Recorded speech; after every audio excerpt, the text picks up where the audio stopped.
Oke, kawan-kawan semuanya, Assalamualaikum warahmatullahi wabarakatuh. Seperti biasa, gue balik lagi di channel YouTube ini ya. Oke, untuk kesempatan kali ini gue ingin sedikit ngebahas ini sebenarnya intisari ya.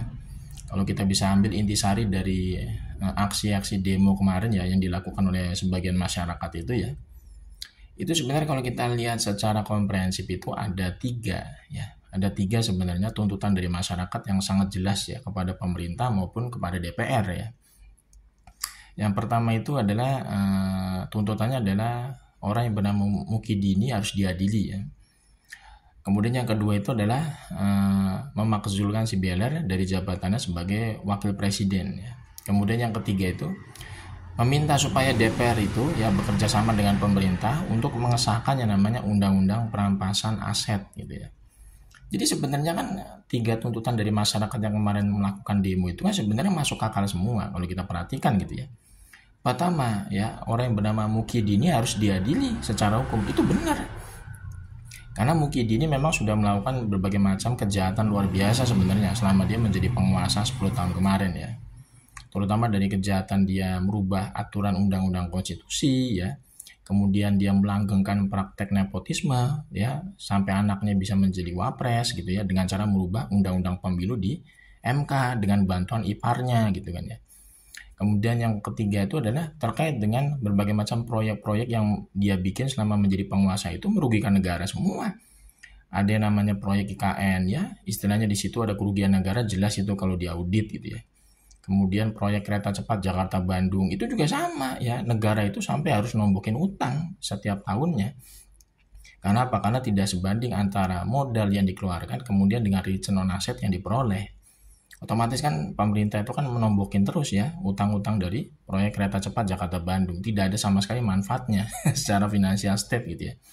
Dan itu kan sebenarnya sudah menimbulkan yang namanya kerugian negara. Banyak sekali proyek-proyek infrastruktur yang dibuat oleh Mukidi itu hanya menjadi beban negara ya. Karena tidak ada namanya penerimaan atau return on asset yang bisa menguntungkan bagi pendapatan negara di APBN. Itu sebenarnya bisa menjadi pintu masuk untuk mengadili Mukidi juga bisa. Kemudian berbagai macam tindakan-tindakan koruptif yang dilakukan oleh Mukidi selama menjadi penguasa itu banyak juga sudah dilaporkan oleh masyarakat gitu ya di KPK gitu kan ya. Banyak sekali sebenarnya. Apalagi terkait dengan kasus ijazah aspanya Mukidi ini sebenarnya sudah menjadi pintu masuk paling dekat sebenarnya untuk bisa membawa Mukidi ke Hotel Prodeo. Lewat kasus ijazah aspanya ini aja sebenarnya sudah sangat mudah sekali pembuktiannya gitu ya. Tinggal memang harus ada namanya keberanian dari penguasa hari ini ya untuk mengadili Mukidi ini gitu dengan segala macam kejahatannya gitu. Kemudian yang kedua tuntutannya adalah memakzulkan si Beler dari jabatan Wapres. Ya memang kalau kita lihat ya tuntutan dari masyarakat seperti ini sangat masuk akal gitu ya. Karena Wapres yang bernama si Beler ini tidak memiliki namanya kapasitas sebagai seorang pejabat. Kemudian yang kedua yang bersangkutan tidak memiliki namanya intelektualitas maupun kompetensi untuk mengelola negara. Kemudian yang ketiga yang paling fatal lagi adalah si Beler ini memang lahir dari produk nepotisme lewat putusan MK nomor 90. Di mana dia di situ bisa lolos menjadi calon wakil presiden pada pemilu kemarin karena atas bantuan dari pamannya, yaitu Paman Usman yang selaku menjadi ketua MK dengan mengetok palu putusan MK nomor 90 yang istilahnya membolehkan warga negara Indonesia yang istilahnya umurnya masih di bawah 40 tahun asalkan dia sudah terpilih menjadi kepala daerah yang dipilih langsung oleh rakyat. Makanya si Beler ini bisa lolos menjadi calon wakil presiden pada pemilu kemarin sampai akhirnya menjadi wapres. Sebenarnya sudah sangat jelas ya, clear terang benderang. Makanya tuntutan dari masyarakat yang meminta supaya si Beler ini segera dimakzulkan dari jabatan wapres itu sangat masuk akal gitu loh. Kemudian yang ketiga ya, tuntutan dari masyarakat yang ketiga itu adalah kalau kita baca secara eksplisit adalah meminta supaya pemerintah dan DPR itu segera mengesahkan undang-undang perampasan aset gitu ya. Karena undang-undang perampasan aset ini memang sangat diperlukan saat ini ya di tengah maraknya peristiwa-peristiwa penangkapan korupsi gitu ya oleh pihak KPK itu menjadi indikator kuat harusnya supaya pemerintah dan DPR itu segera mengesahkan undang-undang perampasan aset yang selama ini memang belum bisa disahkan gitu padahal rancangan undang-undangnya RUU-nya itu sudah ada dari kapan tahu gitu ya.